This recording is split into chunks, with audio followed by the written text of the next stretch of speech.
Good afternoon, everyone, and welcome to our the last Coping with COVID Creative Solutions for Your Business webinar series for this week.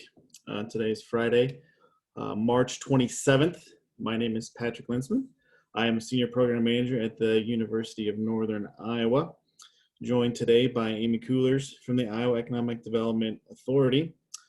We're going to take about half an hour. We're going to have a conversation with Amy on some of the programs that are running through IEDA, some of the programs that we host on SourceLink, and hopefully some other general business information. As we've been doing all week, these are, focused on our response to the current pandemic that is affecting our state, the country, and the world. Know that we're thinking of all the small businesses and small business owners out there, and a lot of people are working really hard to try and figure out ways to continue to help you. Know that we're here to support you, to take your calls, answer your questions, and anything like that. For those of you that are with us in Zoom today, you can feel free to ask us questions in the Q&A box. We will do our best to answer those. If we can't answer them live, we will get you the right resource. And for those of you that are joining us through Facebook Live, we're on 3 Facebook pages today: Center for Business Growth and Innovation, Advance Iowa, and Iowa SourceLink.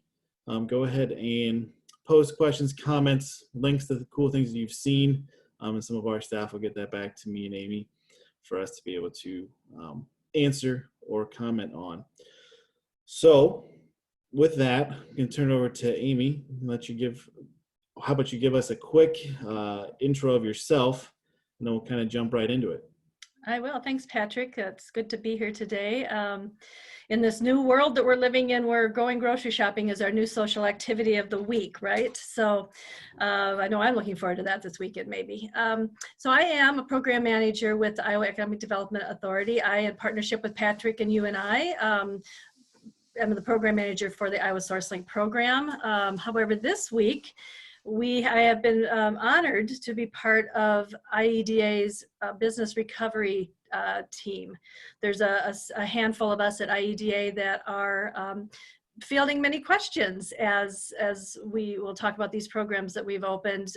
We certainly got a lot of interest generated in that. And so my new job this week has been to visit with so many of you that are interested in trying to apply for this assistance. This crazy world that we're in is allowing us to do something that we don't see happen very often, which is open up a round of small business grants, which we normally say never happen for small businesses, but this is unprecedented times, and was our state's response to doing that. So I'm happy to be here with you today.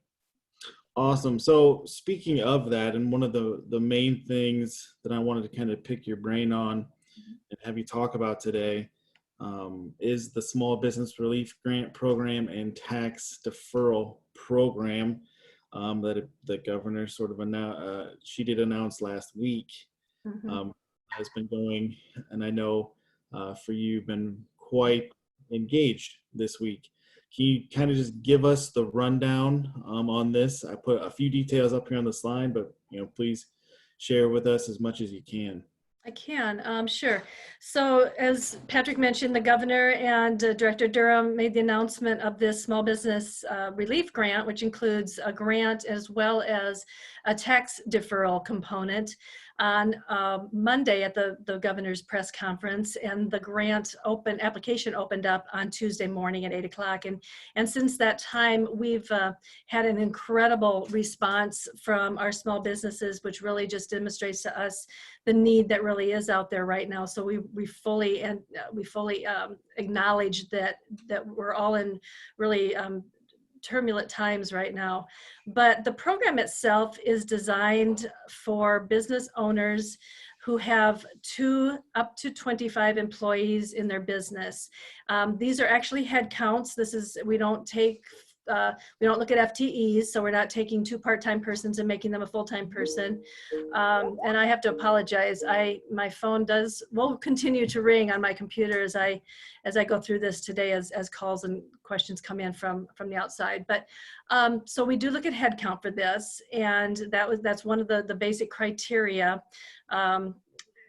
that we looked at. We did have, it is open for nonprofits to apply. We've had some of those apply as well, but primarily it was set up to assist those early businesses that were shuttered by the governor's closing of some of the hospitality businesses, our restaurants and bars, those businesses that had to lay off so many employees, to try to give them some relief to be able to keep at least a limited amount of their businesses open to do takeout, food, whatever. But of course, it was always open then for other businesses that fit that criteria as well.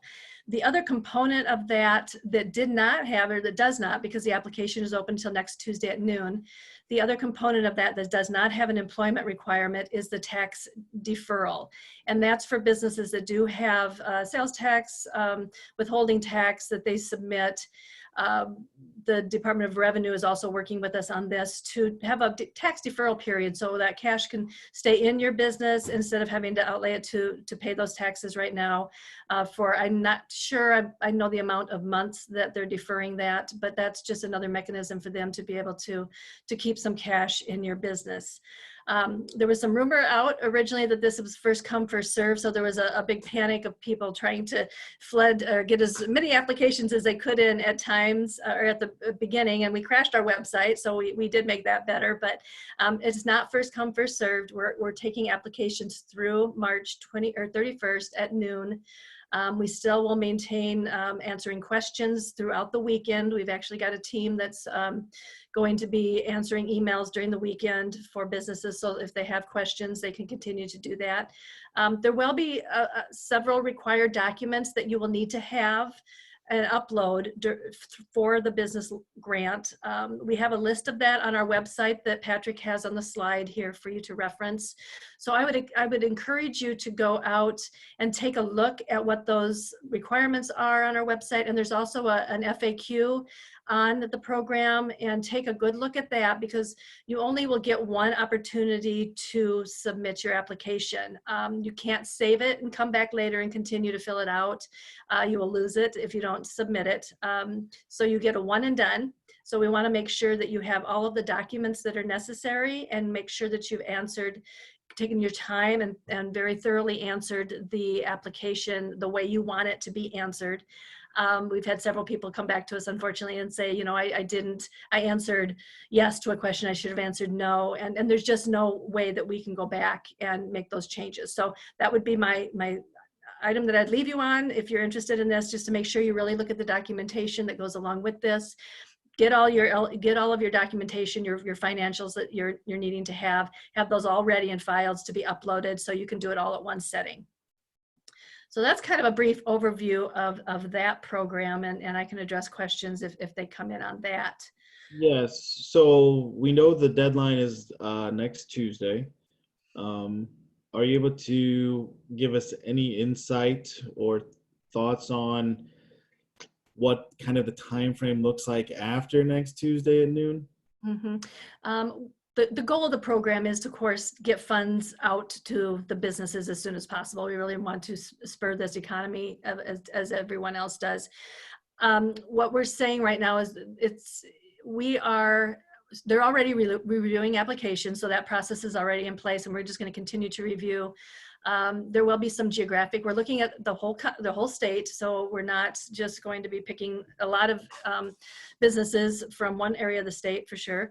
And we're really looking on the applications at that overall economic injury that your business has sustained. So that's really the component that we're looking at. We're actually looking at a snapshot from last year compared to this year, for example, to try to see what kind of economic injury you've had in your business. And then that process, given we've had a bit of interest and quite a few applications submitted for this. So it'll take a little bit of time to get through this, but we have a good team on it, and I believe after the close, we'll probably have additional people reviewing those applications. And again, the goal is to get those awarded and out to businesses as soon as we possibly can. Awesome. And so just so I'm clear, it is a grant, Correct. and up to how much? The 5,000 to 25,000, and as you fill out the application, you're asked to look at what you think your needs are going to be, or what your economic injury loss was, and then what you're going to experience through the middle of April, for example, and then determine what your amount is. Certainly, a lot of people are going to put, yes, I need $25,000 down as what they want to receive for their grant. What will happen is we'll look at that economic injury amount that we determine your business is, and the amount could be up to 25,000, and if you requested 25,000, it might be different than that. Awesome. So I have a question here too. Speaking of either changing employee counts, or in this case, seasonal employees, how is this looking at that in terms of the employee count, and how will that be taken into consideration? Right. For example, I talked to a business the other day who they are a seasonal business. They have a seasonal restaurant, and they just opened for the season again just earlier this month. It was poor timing. It's just unfortunate. But they did have 2 employees on staff. He had 2 management person on payroll already. And there is a way on the form. We asked for a 3-month income statement. For him, I had him provide his last statement that he was open. So it would have been August, September, October. So we're flexible about that. And then he could note in his application towards the end, there's a text box, and he would note that he is a seasonal business, has seasonal employees, but his employees are on payroll. And again, we're looking at the number of employees on payroll to make you eligible to be able to be eligible for the application. Awesome. So if they have further questions about that, best course of action is to email the email on the screen and get further clarification. Yep. That would be what you'll need to do. And like I said, we'll have a team that are going to be fielding questions throughout the weekend. So don't think that we're shutting down at 5 o'clock this afternoon and we're not going to start up again until Monday morning. We will be fielding those questions over the weekend. Awesome. Well, that is a great service, and obviously with the fast turnaround that they've put on this program, very much needed, even if it does mean working for a weekend as we go inside, as well stay inside, I suppose. It's okay. It's a good sacrifice to make. Absolutely. So any final thoughts, Amy, on the small business program? No, I guess I would just, again, be sure that you fill out the application correctly and make sure your documents are all in order, because you really do just have that one opportunity to submit it, and there's no way we can go back in and edit anything. So that's just what I would leave you with on that. Yeah, and to make sure we're clear, we just had a question come in.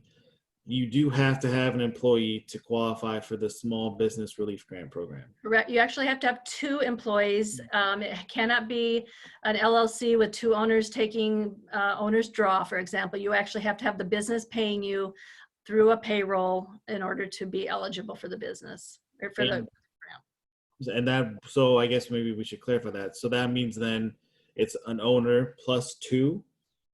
If the owner takes a draw and is not on payroll, then he or she would have to have 2 employees on payroll to be eligible. And that could be 2 part-time employees. It wouldn't have to be full-time. But it's got to be 2 people on payroll. As of March 1st, yeah. Because we look at payroll between March 1st and March 17th. Okay. All right. Thank you for answering a lot of those questions. I think one that was just asked about the sole proprietor and no employees piece is going to lead us into the next topic I wanted to talk to you about. Okay. Which is the Targeted Small Business Sole Operator Fund. Yes, this is another, we've had the Targeted Small Business Program through IEDA for a long time. and it's had a loan component to it for a long time. This is, again, something it's pretty much unprecedented. We opened it up just yesterday morning for targeted class businesses. So that's individuals that are a women-owned business, 51% women-owned business, ethnic minorities, service-connected disabled veterans, or disabled individuals that own businesses. They have to be 51% owner and manager of that business. The business has to be operated in Iowa, headquartered in Iowa, has to be run for profit, and has to have made under $4 million in profit over the last 3 years. So that one opened up. It is, even if you're not currently, you have to be a certified targeted small business in the state of Iowa in order to be eligible for this program. But you can apply to be a certified targeted small business now. Start that application, submit that, and then go and submit your application for the grant. So you can do both of them concurrently. You'll want to, if you've got questions, all the information for the Targeted Small Business Sole Operator Fund is also located on our iowabusinessrecovery.com website. Any questions related to that should go to the TSB recovery or recovery at iowaeda.com. They're the ones that are fielding that group of people are fielding the TSB, both the certification and the grant.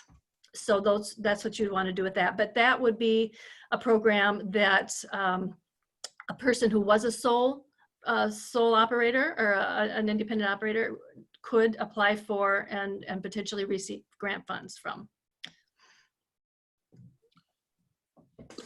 So I got a quick question here just came in. So the TSB application requires a notarized signature page. That is correct. How does a business get notarized online? The Secretary of State's office just did a waiver yesterday for authorizing notaries to become they can do things e-notary now, e-notarization. I actually contacted the Secretary of State's office yesterday and got a website or a link that you can pull up, and I'll share that I should have shared that earlier, but there is actually on their website to find some of those notaries that are registered to do that, so we don't have to actually go in person and get your documents notarized. So there is a mechanism in place for that now. And I will tell you that the certification has always asked for sole proprietors to have their trade name or their business name registered with their county recorder. That particular component of the application has been waived for this brief period of time for this certification period. So you wouldn't have to worry about that, but you do still need to have the notarized application or signature page, the affirmation page. Awesome.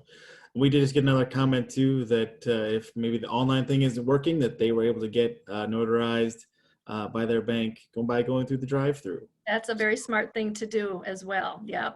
Good point. So this one, it's ongoing, so you can apply right now. Yes. And it's until the funds are exhausted. So just so we're clear, in this fund, how much or what is the range that people can be getting? The range is between $5,000 and $10,000. And Patrick is correct in that this one is kind of a first come, first serve, as we have eligible targeted small businesses that apply for those funds. So as soon as we've reached maximum, those funds would be exhausted, then that program would be cut off. I will preface this by saying, though, everything has been changing so rapidly, hour by hour, that we update our iowabusinessrecovery.com website continually because we see new programs. The Iowa grant relief or business relief grant, that's going to be evaluated once we cut off the application next week, and the governor and directors will take a look at that. We're monitoring every call that we get and monitoring the responses that we're getting from people and the questions that we're getting, so they'll have a good feel for maybe some changes for programs. I don't know if these will be the final 2 programs, I guess is what I'm saying. It may be that there might be more. That's just me saying that, but I do know that the programs are going to be evaluated. But right now, these are the 2 that we have, and those are the deadlines that we have to work around. Gotcha. So I know that this one is super new, but same question as with the relief fund. So for the TSB, how quickly can you give any indication on when funds would be dispersed? The same, the criteria would be the same for this one. The applications are very similar. The forms, the financials that you'll be uploading for either one of them are very similar. We know that cash is really tough right now. So again, we're going to try to get that out to the businesses as quickly as we possibly can. Awesome. I keep hearing your phone ring back there. Yeah, I'm a popular person right now. Yeah. Absolutely. So one thing too that we wanted to talk about through SourceLink, which is a program that Amy and I work with, as well as our departments here at University of Northern Iowa and at IEDA. Many of you probably saw that there was a business survey for the response and the impact of COVID-19 that was completed earlier this week. Was the deadline, I believe, was Monday at 5 p.m. That I believe saw thousands, maybe even over 10,000 responses. And that information is really helping to craft and guide what a lot of these programs are coming to be. And as I understand it, there's a second survey that is being planned as Amy mentioned, these needs are continually changing. We don't really necessarily know the whole impact of this yet. And then really the objective of these is to understand really what is that economic injury to our Iowa small businesses. So be on the lookout. I don't necessarily have an exact date, but sometime soon we'll be able to have an additional information gathering through a survey. It'll be with Strategic Marketing Services, the Institute for Decision Making, and the Iowa Economic Development Authority. Those first two are up here at UNI to try and capture some of this information. So a couple other quick questions. I'll flip back. We had a few more on, I believe, on this one. Yeah. Are you able to ask? So this one is between 5 to 10,000 in a grant. Do you, and maybe you don't know, the question is basically, do you get to ask for an amount, or how will they determine the amount that you end up receiving? I do know that for the other grant, you can ask for the amount that you need. I'm not working on the targeted small business grant side of things. I'm mostly on the Iowa Relief Grant, but I believe that the applications are very similar, so it would not surprise me that you can ask for the amount. As I mentioned before, though, the awards are going to be really based on the assessment of the economic injury that your particular business has received versus, along with all the other businesses that are applying. And that amount that you ask for may very well be something different than what you might be awarded. Gotcha. We did have a question. I'm not sure if it's in there. I know that with some of the SBA programs or with other bank lending, it can apply. But I'm assuming credit scores may play a part in this. Have you heard anything about that? We do not ask for any credit information. We ask some yes and no questions about things like bankruptcies. Are you in good standing with your taxes? Have you been accused of wrongdoing or crime? I mean, so there's some of those yes and no questions, but we do not ask for a credit score. Okay. Gotcha. Thank you. So we'll keep moving forward. We've only got about 5 minutes left. We have been trying to wrap up our afternoon ones before the governor's daily press conference. So one thing too, Amy, can you just tell us a little bit about Iowa SourceLink? Sure. Iowa SourceLink, we're your kind of one-stop shop for starting and growing your business. We have a lot of good resources on the website for that. We have a directory of resource partners that you can get free or low-cost assistance from all across the state.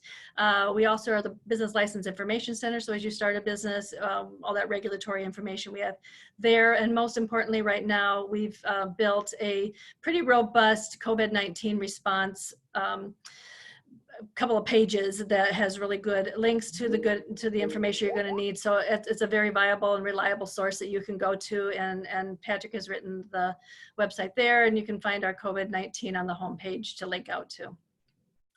Yeah, so one of the things we wanted to cover and just have a quick conversation on is that, you know, at the University of Northern Iowa, at IEDA, and then with all of our partners. So SourceLink's one of its, as Amy mentioned, main things is to really connect entrepreneurs with all of the partners and resources throughout the state. So we've seen, you know, some tremendous responses from, you know, Iowa State Cirrus, the John Papa John Entrepreneurial Centers. We had Dave Lintel from SBA on here yesterday morning, so you can go check that one in the archive. Talking about the disaster loans, where you can apply for those as well. Their website is currently down, so you do have to do a bit of a paper application and into their system, but know that those are there, so go check that one out. Small business development centers are still open and operating. Most are probably working remotely. And the Iowa Association of Business and Industry has put together some awesome resources, and they're doing webinars. And it's a huge list of all of the different places you can go to find information and to get some of your questions answered as we kind of go through these unknown times as we try to navigate, you know, what the rest of March and what April is going to bring. So at SourceLink, we really value what our partners are doing and want to just recognize all of the tremendous hard work that is happening across the state.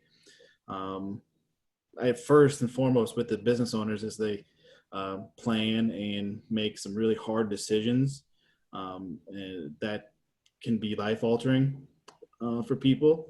And as some of these providers, we want to be able to connect you with the right resources to be able to answer your questions and help you figure out, you know, kind of what's next.